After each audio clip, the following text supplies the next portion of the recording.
Temos aqui este estão a ver, está repetido, já falámos nisto tudo, o RSA, pronto, assinaturas digitais.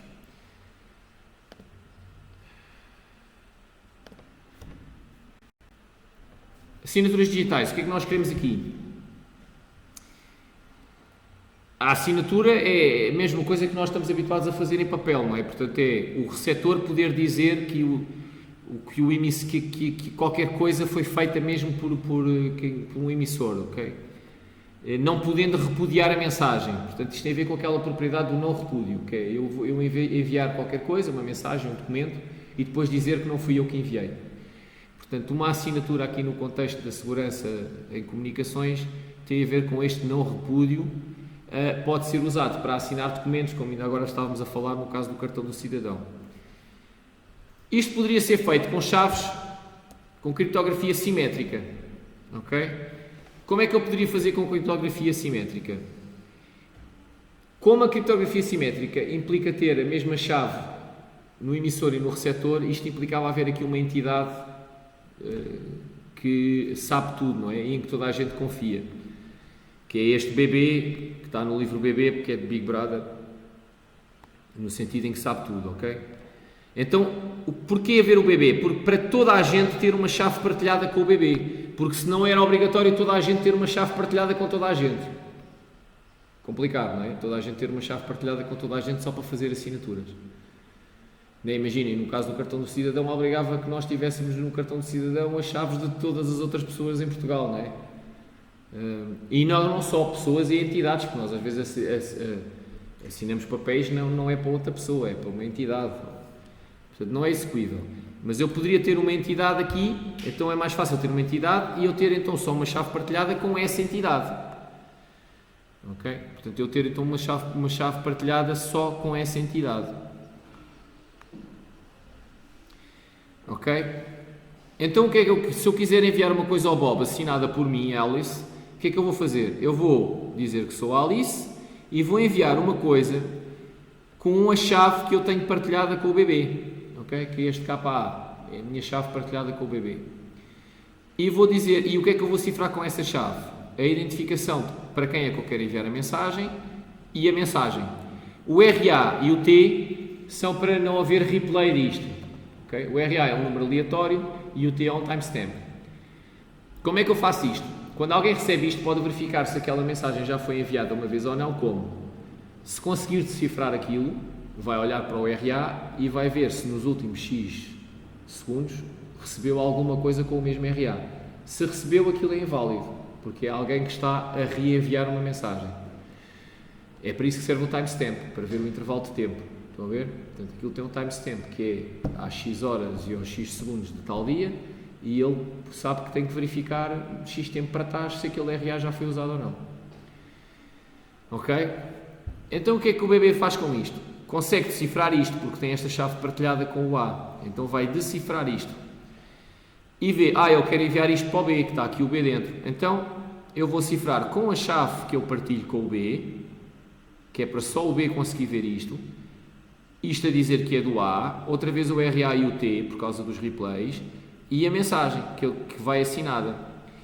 Mas isto não prova nada ao B, que foi o A que fez, ok? Isto só prova que foi o B que me enviou, porque está cifrado com o QB. Então o B faz uma assinatura que este nem consegue ver, ok? Que só vai servir de prova em caso de litígio, em caso do A querer repudiar quem enviou aquilo, ok? Portanto, é uma espécie de uma certificação a provar que foi o A que enviou isto. E então ele mete aqui o A, o timestamp e a mensagem e envia para o Bob, ok? E o Bob fica aqui com este P, que está assinado por A, porque aqui vinha dizer que isto vinha do A. Agora o A diz que não assinou isto. Quem é que consegue provar isto? O Bob vai provar através deste elemento que está aqui. O que quer dizer que lá está, que tinha que existir esta entidade em que toda a gente confiava e que tinha validade em tribunal, por exemplo. Ok? E como é que isto prova qualquer coisa em tribunal? Porque só o KBB é que sabe fazer isto, porque isto é uma chave do KBB. É do bebê, ok? Só o bebê é que podia ter feito isto. Se o bebê fez isto, agora chegam ao tribunal e o juiz diz assim, então mostra-me lá o que é que está aqui dentro, porque esta chave é sua. Ele decifra isto e está lá a dizer que o A enviou P. ok? Então está atestado que foi o A que enviou B, ok? E para isto estar aqui, foi porque o Alice primeiro teve que enviar também isto com o A. Ora, isto não é muito prático. Para já implica concordar numa entidade em que toda a gente confie. Boa sorte com isto no mundo de hoje, não é? Sempre foi complicado. Hoje em dia, então, em que é tudo ao preto ou branco, boa sorte com isso. Então, é muito mais fácil usar para assinaturas chaves públicas e privadas, ok? Porque não preciso ter aquela entidade, ok? Posso simplesmente gerir isto só com o meu par de chaves públicas, chave privada, ok? Já não há esta confiabilidade no bebê. Vai ter que haver alguma confiabilidade na mesma. Porquê? Porque aqui o que pode acontecer é que eu posso dizer que me roubaram a minha chave pública, por exemplo, a minha chave privada. Como é que funcionam as assinaturas com criptografia assimétrica? Portanto, isto é a propriedade que nós já tínhamos. Portanto, eu se usar a chave pública para cifrar uma coisa, consigo decifrar com a chave privada. Se eu cifrar com a chave pública, se eu cifrar com a chave privada, também consigo decifrar com a chave pública. Isto acontece no RSA, porque as funções são inversas. Ok? Então, como é que o A pode assinar um documento? Fazendo isto que está aqui. Ok? Assina com a sua chave privada o documento e depois até pode enviar isto com a chave pública se quiser confidencialidade. Ok? Só o A é que pode fazer isto, porque só o A é que tem DA. Como é que eu verifico que realmente foi o A? Como é que eu provo a assinatura? Agora o A diz que não foi ele. O que é que eu faço? Pego no EA, que é público, certo?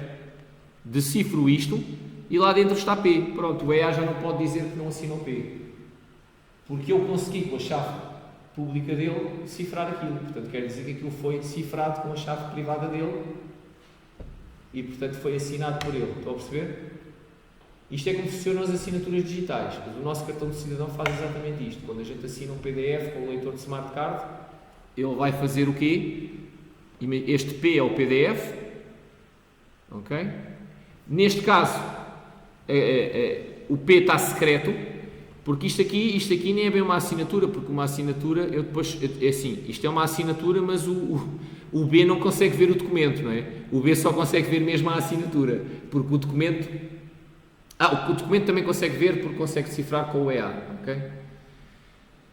Portanto, o B consegue decifrar isto fazendo DB daquilo, fazendo DB disto, vai obter o DAP, e depois fazendo EA do DAP, vai obter o P, não é? Vai obter o P, ok? E o P aqui até foi secreto. Tem um problema. Reparem que eu, fazendo isto assim, estou a assinar o documento inteiro. Lembram-se que o RSA é lento. Todas as cifras assimétricas, criptografia pública e privada, são lentas. Portanto, se eu estiver a assinar um PDF que tem meia dúzia de capas, vai demorar um bocadinho. Se calhar não é boa ideia. Okay? Portanto, eu estou aqui a baralhar um bocado a assinatura com isto ser secreto. Okay? Portanto, eu dava-me jeito de ter uma maneira de poder enviar o P só e depois ter então uma assinatura de uma coisa mais pequena, mas que representasse o P. Uma coisa mais pequena por causa da ineficiência do algoritmo de cifra assimétrica. Portanto, se eu vou fazer uma coisa com uma cifra assimétrica, convém que o que está aqui seja uma coisa pequenina. Ok? Então, em vez do P, o que é que eu posso pôr aqui? Já falámos N vezes. Ok? Um hash. Porquê? Porque o hash tem um tamanho fixo. Nomeadamente no standard que se usa mais agora, que é o SH2, tem 160 bits. Portanto, mesmo que aquilo seja um PDF com 4 megas, se eu quiser fazer o que está aqui, tenho que cifrar 4 megas, porque tenho que cifrar o PDF todo, com o DA, para fazer a assinatura. Meto lá o cartão e o programa vai ter que cifrar com a minha chave privada que está no cartão o documento todo, os 4 megas. Se for com um hash, em vez de ter que cifrar 4 megas, só tenho que cifrar 160 bits. Ok? Para o hash ser útil nesta situação, o que é que tem que acontecer? Se alguém de repente mudar o PDF, a assinatura tem que passar a ser inválida. Porque o que eu assinei não foi aquilo. Né? Eu não assino um cheque de um PDF com um cheque digitalmente, um PDF com um cheque de 100 euros e depois alguém mete mais um zero. Okay? Como é que isso é detectado? Se eu fizer isso, vou pôr aqui neste espaço em branco, o que eu vou fazer é, vou chamar ao hash MD, que é de Message Digest, do P. O que eu posso enviar é isto, envio o P em claro e depois envio o Message Digest cifrado com a minha chave privada. Ok? Agora, eu estou a abrir isto no Acrobat. O Acrobat vai ver a minha chave pública, que por acaso na maneira como o cartão de cidadão funciona, aquilo mete lá num certificado. Okay? Portanto, eu vou ver a chave pública, então vou aplicar a chave pública a isto.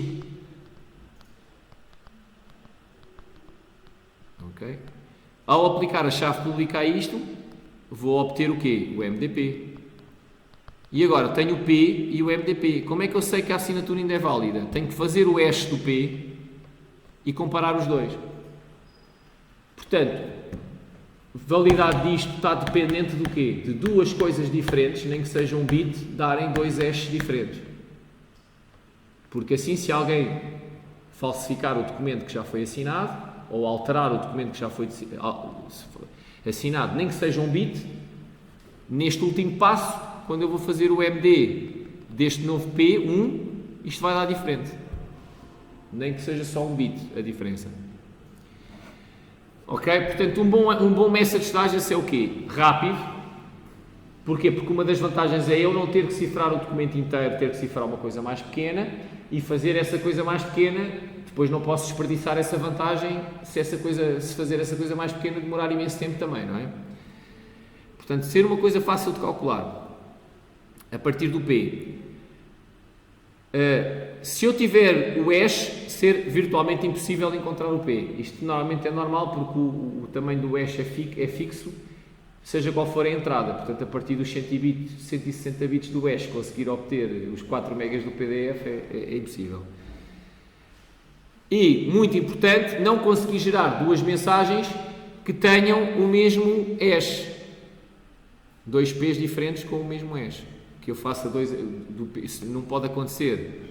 Eu ter um P1 e um P2 diferentes e depois fazer o Message Digest do P1 ser igual ao Message Digest do P2. Se isto acontecer é porque esta função não pode ser considerada segura. Duas coisas diferentes, o hash também tem que estar sempre diferente. Ok? Uma modificação na entrada de um bit tem que dar uma saída diferente. Para estas coisas serem diferentes, agora lembram-se quando falámos no DNS que era preciso para fazer um ataque de spoofing conseguir adivinhar o número de sequência, mas que adivinhar o número de sequência para 16 bits não era assim tão diferente por causa daquela história das probabilidades do dia de anos, de N entradas. Aqui é exatamente a mesma coisa, encontrar dois hashes diferentes.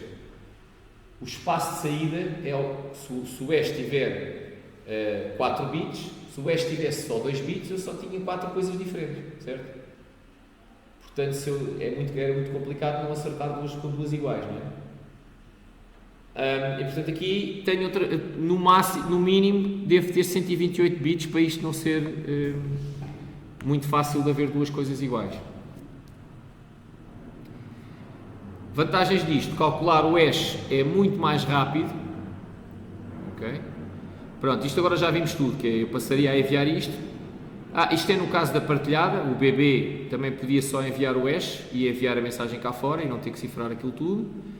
No caso da privada, que é o que acontece, que é o que nós usamos mais na prática, é mandar a mensagem em claro e depois mandar uma assinatura, que é uma cifra com a minha chave privada, do hash da mensagem. Isto é que é mesmo uma assinatura digital. Ou seja, é a assinatura de um hash da mensagem com a chave privada do assinante.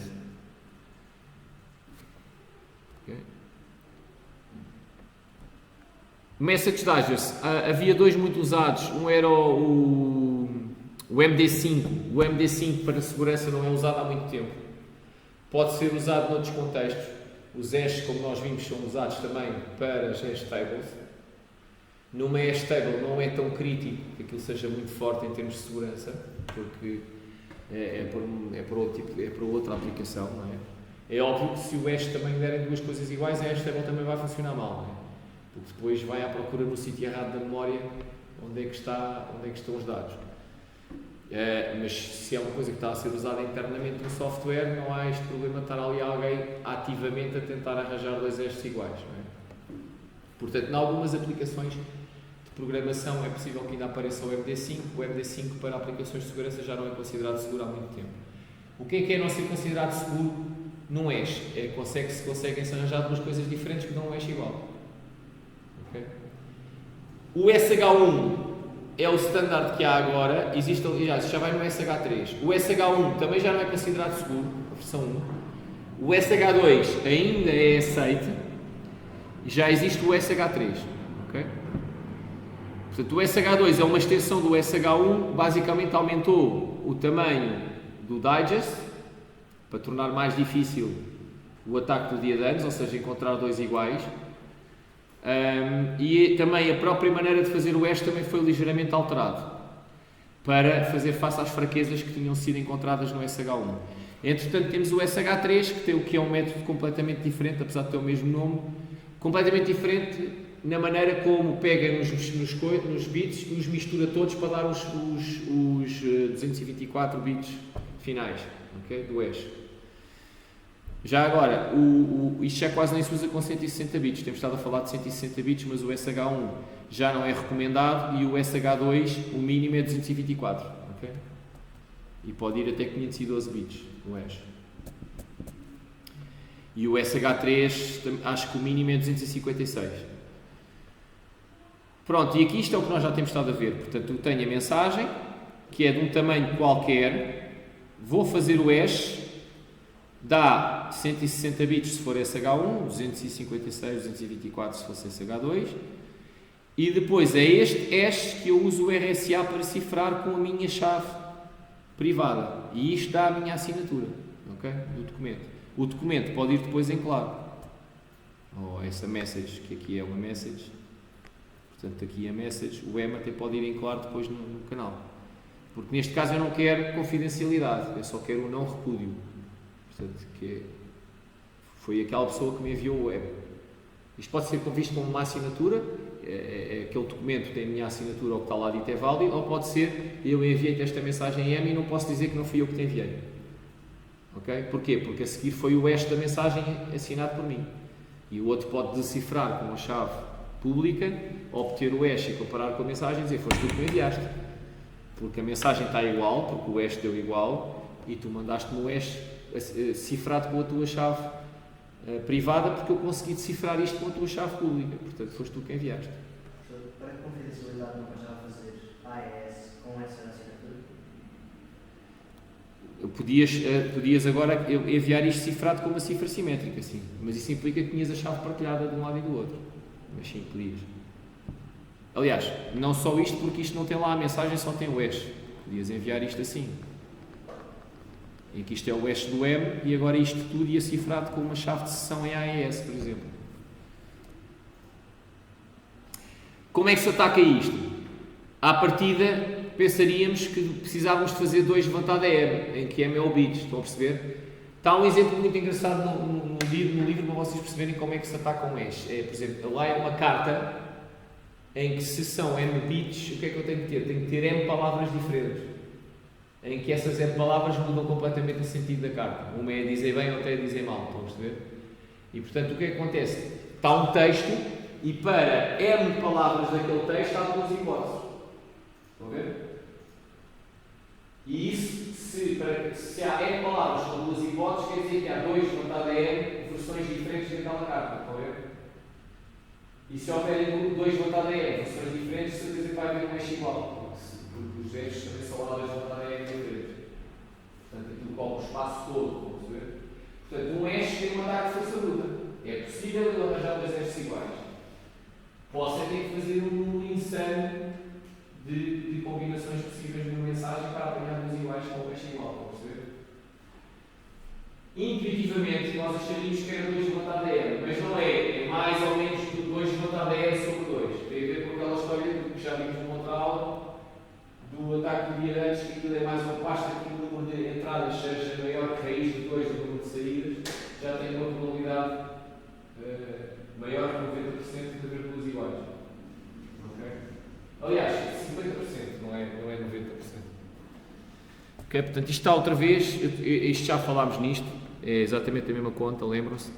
Portanto, quando eu tenho N entradas e se possíveis saídas, aqui N entradas no caso do hash é N mensagens diferentes e 4K é o número de hashes diferentes, que é 2 levantado ao número de bits que o hash tem. Portanto, existem estes pares de entrada todos e quando estes pares de entrada são maiores do que o K, há uma probabilidade bastante boa de aquilo ser igual. Portanto, tipicamente é metade. Ok? É a mesma história há bocado daquela coisa do meet in the middle, que é quando eu faço uma cifra simétrica 2 vezes, não estou a aumentar aquilo exponencialmente, estou só a aumentar para o dobro. Aqui também não estou a aumentar, aqui quando eu quero atacar um digest, não preciso fazer 2 levantado a M, só preciso fazer 2 levantado a M sobre 2. Estão a perceber? Portanto, para fazer um ataque de força bruta a uma coisa de 254 bits, eu só preciso de fazer 2 levantado a 128 mensagens diferentes. Portanto, tenho que ter isso a ter em conta. Por exemplo, se eu tivesse um digest de 64 bits, bastava-me fazer 2 levantado a 32 mensagens. Isto é o exemplo que está no livro. O livro tem lá uma carta em que há 32 palavras que têm 2 hipóteses. Estão a ver? Isso quer dizer que há 2 levantadas a 32 combinações diferentes daquela carta. Okay? Em que uma, por exemplo, aqui tem letter e nas outras todas tem a segunda, a outra tem aqui a prima. Estão a perceber? Tem as combinações todas das duas cartas. Isto demora algum tempo, mas se eu calcular as 2 levantadas a 32 versões das cartas, vou obter 2 versões com o mesmo hash. Sendo que ali há palavras que mudam completamente o sentido, umas a dizer bem, outras a dizer mal, e portanto eu podia encontrar 2 cartas com o mesmo hash, e depois uma era para dizer bem, e eu fazia o hash para fazer a assinatura, e a pessoa que recebia a que dizia mal, e quando verificava estava tudo certo, porque o hash estava igual. Ok? Pronto. Isto é como é, ok? Toda a gente sabe que isto é assim, é o ataque de força bruta, é como na cifra, toda a gente sabe, se eu conseguir experimentar as chaves todas, vou lá chegar. O segredo é ter uma coisa que isso demora imenso tempo a fazer.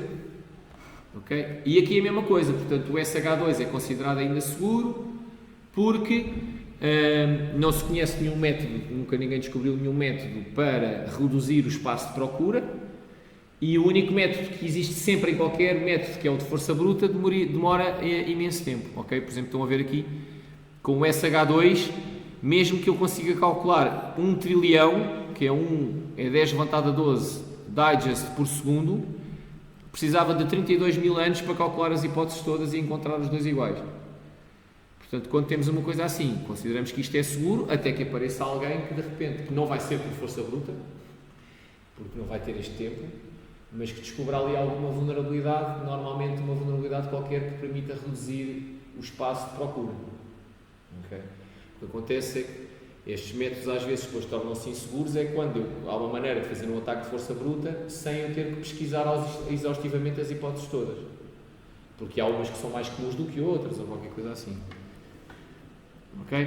É óbvio que se isto for para uma cloud, mas isto ainda custa muito dinheiro, não é? Se eu quiser aqui ser bruto, se calhar é ao nível de uma NSA, eles conseguem fazer isto em semanas, porque podem pagar aqui umas não sei quantos mil chips numa cloud a calcular isto, mas eu posso aumentar ainda para mais bits, o SH2 dá para usar ainda mais bits e por aí fora. Depois isto aqui é o princípio, né? Por exemplo, se calhar para as assinaturas do cartão do cidadão chega perfeitamente, porque a não ser que eu seja uma pessoa super, hiper, mega importante, ninguém se vai dar ao trabalho de gastar $1 milhão em capacidade de computação para conseguir, de alguma forma, fingir que assinou alguma coisa por mim ou assim, não é?